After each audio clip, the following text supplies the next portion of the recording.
I had just returned from a 3-day regional meeting, and for the first time in months, I felt light. Everything had gone right. The numbers were strong. Deadlines were met. And I had even secured extra budget for my team's training. As the elevator doors opened, I stepped onto our floor expecting the usual Monday energy. Conversations. Keyboards clicking. That quiet buzz of people solving problems. But instead, there was silence. A strange, heavy silence. I frowned and walked down the East Wing corridor where my team worked. 7 of the most talented engineers I had ever known.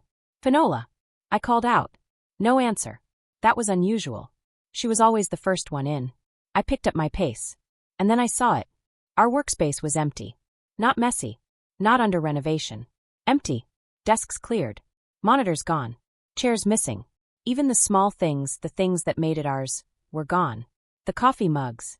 The sticky notes. The plants we had kept alive for years. All that remained were faint outlines in the dust. Ghosts of where everything used to be. For a moment, I just stood there, trying to understand what I was looking at. Then I heard footsteps behind me. I turned and saw someone from accounting passing by. "Hey," I said quickly. "Do you know what happened to my team?" He stopped, looked at me, and for a second, his expression shifted into something I didn't like. It wasn't confusion. It was pity. "You should check the basement," he said quietly. "The basement?" We didn't even have office space in the basement. I didn't reply. I just turned and walked back to the elevator. The ride down felt longer than usual. Every floor we passed made the feeling in my chest heavier. When the doors finally opened, I stepped out into a completely different world. This wasn't an office. It was storage. Narrow hallways. Concrete floors. Dim lighting.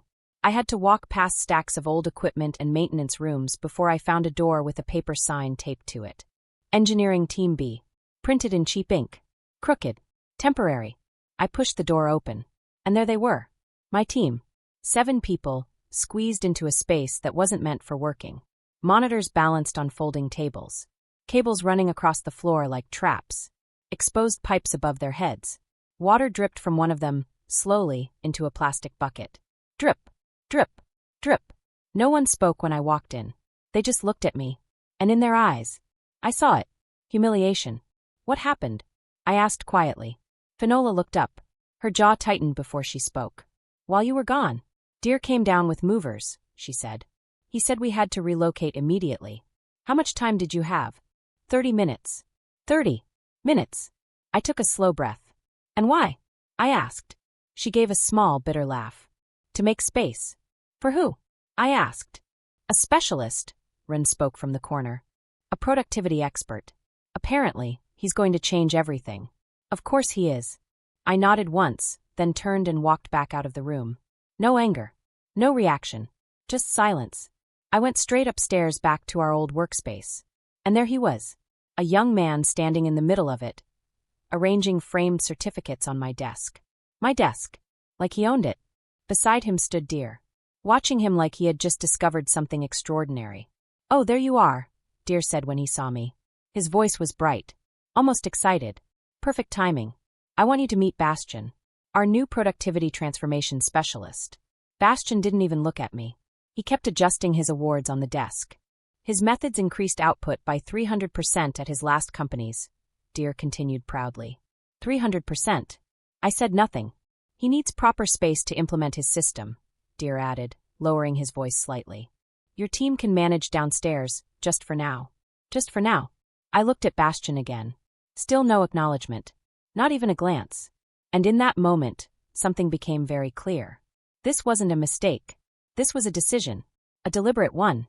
I nodded once, turned around, and walked away. When I returned to the basement, my team looked up immediately. Waiting. Hoping. I could feel it. The question in the room. What now? I looked at each of them. One by one. People who had stayed late nights. Solved impossible problems. Carried this company through deadlines no one else could meet. And this was how they were treated. I smiled. Calm. Controlled. "Pack your things," I said. They blinked. Confused. "Not just here," I added. "Everything." Silence filled the room. Rin frowned. Vega straightened slowly. Dax stopped typing. "What do you mean?" someone asked. I held their gaze. "Start quietly gathering anything you might want to take with you someday," I said. A pause. And don't talk about this with anyone. They looked at each other. Then back at me. They didn't understand. Not yet. But they trusted me. And that was enough. The basement didn't change overnight. But somehow, everything felt heavier after that first day. The air was colder. The light felt weaker. Even the sounds of typing seemed dull, like the room itself was tired. Still, my team worked. Not loudly. Not dramatically. Just steadily. Like they always did.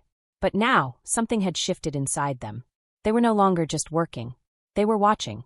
Watching how things were being done to them. And I could see it in their faces. The confusion. The frustration.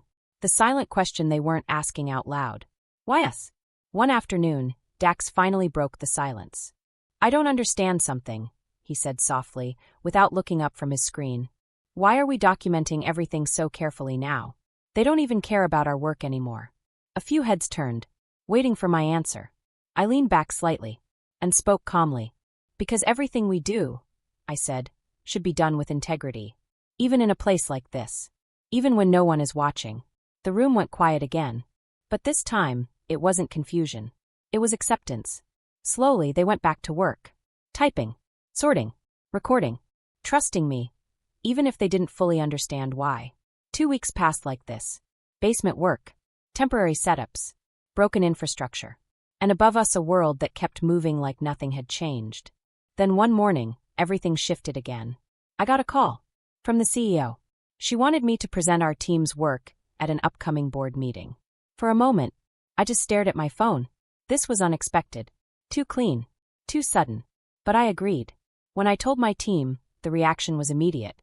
For the first time in weeks, their energy changed. Hope came back. Maybe this was it. Maybe someone finally noticed. That night, I prepared my presentation in the dim basement light. Slides. Data. Reports. All carefully arranged. Not just to show results, but to show truth. The next morning, I wore my best suit. Not for attention, but for impact. As I walked toward the executive floor, the building felt different. Cleaner. Colder. More controlled. Halfway up the stairs, I heard a voice. Change of plans. It was Deer, standing in front of me like a barrier. He looked confident again. Too confident. The board wants innovation, he said with a small smirk. Not history. Bastion will present instead. I stared at him. He continued. I spoke with the CEO. She agrees. This is the direction we should take. I said nothing. Because I already understood. This wasn't about direction. It was about control. And we were being removed from it. When I returned to the basement and told my team, the mood dropped instantly. The hope faded. Rin looked down at her desk. Half-written resignation letter still open on her screen. So that's it? She said quietly. We just accept this. I shook my head. No, I said calmly. We don't give up. I looked at them. Just keep doing what I told you. Quietly. And I walked away. That afternoon, rumors started spreading through the company. Bastion's presentation had failed. Badly. Board members had asked questions he couldn't answer. Numbers didn't match. Claims didn't hold. Confidence started collapsing in real time. And Deer was panicking. Later that day, he came down to the basement. But this time, his tone was different. Almost friendly. We might move you back upstairs, he said. East wing. A step up from the basement. But still, not where we belonged. It wasn't an apology. It was damage control. Still, I smiled. Thank you for considering our value, I said politely. My team looked at me like I had lost my mind. But I didn't explain. Not yet. That night, Rin quietly tore her resignation letter. Maybe things are changing, she said. I didn't agree. I didn't disagree. Because I knew something they didn't. Nothing was changing. It was all moving exactly as planned. 2 days later, I brought an old colleague to the office. Not by accident. I timed it carefully. We entered the executive floor just as Deer was presenting Bastion to visiting executives. Perfect timing. Deer, he called out. Great timing. Let me introduce you. He stopped when he saw who I was with. This is Talia, I said calmly. A board-level executive from another company. Deer smiled quickly, trying to recover. But Bastion stepped forward immediately. Launched into his usual speech. Buzzwords. Metrics. Transformation language. Fast. Rehearsed. Empty. When he finished, he looked proud. Confident. Then Talia spoke. Interesting, she said. A pause. I sit on the board of one of your previous companies. Silence. We never recorded any productivity increase. In fact, performance dropped during your time there. The room froze. Bastian's smile cracked. Dear blinked rapidly. And for the first time, I saw uncertainty in both of them. That was the moment everything started to shift. The silence after Talia's words didn't feel normal. It felt heavy, like the room itself had stopped breathing. Bastian stood there, still trying to hold his expression together, but it was already breaking. Dear looked confused, then defensive, then uncertain. And for the first time, I saw it clearly. The system they trusted was cracking. I stayed calm, because I knew this moment wasn't the end. It was the opening. Talia turned slightly toward me. I think we should proceed, she said. I nodded. And just like that, everything shifted. Not loudly, not dramatically, but permanently. Later that day, the news spread through the company. Bastian's credibility was under question. Dear's decisions were being reviewed. And suddenly, the same people who ignored us for months were now asking questions. The kind of questions that come too late. Meanwhile, back in the basement, my team sensed it too. Something had changed in the air. Not officially, but enough to feel it. Ren looked at me one evening. So what happens now? She asked. I didn't answer immediately. Instead, I watched the flickering light above us. Then I said quietly, now we prepare properly. And that's exactly what we did. For the next several days, we worked differently. Not just tasks. Not just coding. We documented everything. Every project. Every contribution. Every system we had built over years. Not just what we did, but what we had been responsible for. At first, they didn't fully understand. But they trusted the process. They always did. Then came the call. From the CEO. She requested a private meeting with me. Not the team. Just me. That was the moment I knew. This wasn't routine anymore. This was decision time. When I arrived at her office, the atmosphere was different from before. No urgency. No chaos. Just controlled tension. She studied me for a moment before speaking. I've reviewed your team's history, she said. 5 years of consistent output. No major failures. High efficiency. I nodded. Yes. She leaned back slightly. Then explain something to me, she continued. Why is your entire team leaving at the same time? There it was. The real question. I didn't rush. I chose my words carefully. It's not just about leaving, I said. It's about what it means when consistent performance is ignored in favor of assumptions. She didn't interrupt. So I continued. When Dear moved us to the basement, it wasn't about space, I said. It was about perception. A pause. He didn't see us as essential anymore. That word landed. Essential. The CEO looked down at the table for a moment. Then she said something unexpected. He didn't act alone. I looked at her. She continued. The board supported his direction. So it wasn't just Dear. It was the system. That explained everything. The hierarchy. The decisions. The silence from above. She slid a folder toward me. I want you to consider something, she said. Inside were new terms. Better conditions. Better resources. Direct reporting structure. Not under Dear. Under her. I didn't react immediately. Because I understood what this was. Not just an offer. A correction. A controlled reset of power. You're offering us a return, I said. I'm offering you respect, she replied. That word again. Respect. I closed the folder slowly. I need to discuss this with my team, I said. Of course, she answered. But I need your decision by tomorrow. When I left her office, I already knew the situation had changed. Completely. That evening, I told my team everything. No filters. No optimism. Just facts. The room went quiet. Then Vega spoke first. So now they suddenly care about us? Now that we're leaving, Finola added. Indra crossed his arms. I don't trust it. One by one, opinions came out. Doubt. Frustration. Cautious hope. But no one rushed a decision. Finally, Dax spoke. This isn't about trust, he said. It's about leverage. Everyone turned toward him. He continued. For the first time, we have options. That changed the room. Because it was true. For years we had none. Now we had 2 paths. Talia's offer. Or the CEO's correction. Both real. Both risky. All eyes turned to me. Waiting. I exhaled slowly. Then said something unexpected. I think we split. Confusion immediately filled the room. What? Ren asked. I explained. We divide the team, I said. Part of us goes with Talia. Part stays here. Silence. Then disbelief. But I continued. This way, no matter what happens, we don't lose everything. We stay connected. We stay in control. Slowly, understanding formed.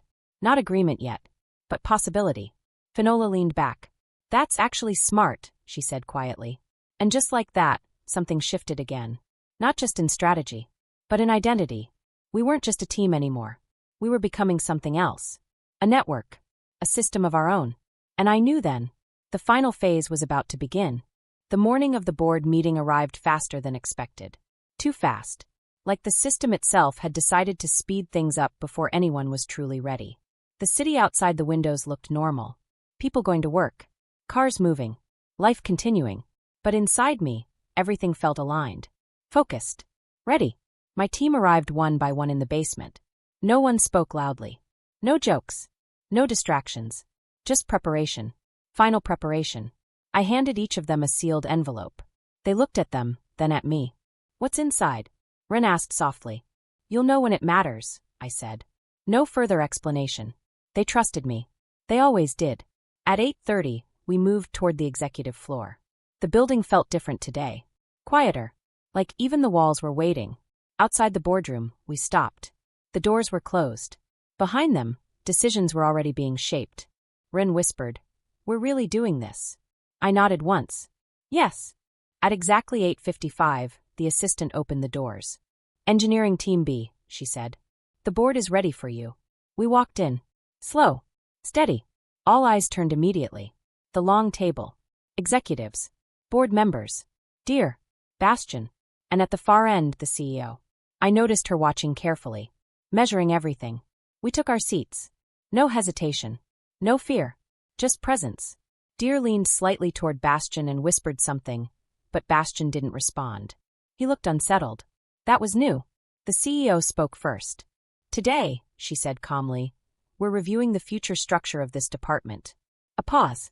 "Dear, you may begin." Dear stood, straightened his tie, and started confidently. "Our restructuring focuses on innovation-driven productivity." Charts appeared on the screen. Graphs. Predictions. Projections. But as he spoke, I watched the room. And I saw it. Confusion. Board members weren't impressed. They were questioning. Then one of them interrupted. "What happened to the existing engineering team's output?" Dear hesitated. "There were adjustments." "Adjustments?" Another board member repeated. The pressure shifted instantly. I could feel it. Now it was time. I stood. The room turned toward me. Not slowly. Instantly. "Before we continue," I said calm and steady, "I'd like to clarify something important." I signaled my team. One by one, they opened their envelopes. Documents were placed on the table. Carefully. Systematically. Not emotional. Just factual. "What you are looking at," I continued, "is 5 years of operational data." A pause. Not assumptions. Not projections. Real performance records. Board members began reading. Quiet at first. Then faster. More intense. I watched their expressions change. Confusion. Surprise. Concern. Then I pointed to the key section. "This shows that 78% of successful deliverables in the last year came from the team that was relocated to the basement." A murmur spread across the room. Dear shifted in his seat. "That can't be accurate," he said quickly. "It is," I replied. My voice didn't rise. It didn't need to. Then I added something else. "We also conducted a background analysis on the so-called productivity specialist." Bastian froze. Immediately. His confidence cracked. "What?" he said. I turned a page. "Your previous companies show a pattern," I continued. "High promises. Temporary spikes in expectation. Then measurable decline in output." The room went silent. Then one board member spoke slowly. "2 of those companies no longer exist." That was it. The shift. Bastian sank slightly into his chair. Dear looked at him. Then at the board, then at me. For the first time, he didn't look in control. He looked exposed. The CEO finally spoke. "Dear," she said, "did you review this information before making structural decisions?" Silence. He couldn't answer. Because there was no answer that helped him. Then I spoke again. "This isn't about individuals," I said. "It's about decisions made without understanding impact." I looked around the table. When experience is ignored, systems fail. No one interrupted. Because they were all reading the truth in front of them. Then the CEO leaned forward. "Engineering Team B," she said, "has received external offers." I nodded. "Yes." She continued. "Are you leaving?" This was the moment. The final moment.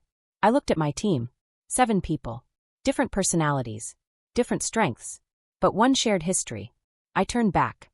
Yes, I said. A pause. Then I added. But not in the way you think. I explained the split arrangement. 2 companies. One shared engineering network. Collaborative projects. No single point of control. The room reacted immediately. That wasn't common. It wasn't expected. It was disruptive. Talia, sitting quietly among the board members, finally spoke. It's already approved on our side, she said. That confirmed it. Everything. The CEO leaned back. Then looked at Dear. This restructuring will proceed without you. No anger. No drama. Just fact. Dear didn't respond. Because there was nothing left to defend. Bastian stood quietly and left the room first. No speech. No explanation. Just exit. The board meeting continued without him. And within an hour, everything changed. Later that day, we stood outside the building. Fresh air. Open space. My team didn't speak at first. Then Rin laughed. So that's it. Vega smiled. That's it. Finola looked at me. You planned all of this? I shook my head slightly. Not all of it, I said. Just enough to make sure we weren't powerless anymore. Silence. Then Dax added quietly. So what now? I looked at them. Not as employees. Not as a team. But as something stronger now. A system that doesn't break when one person makes a bad decision. I said. A pause. We build from here. And for the first time in a long time, no one felt like they were in a basement anymore.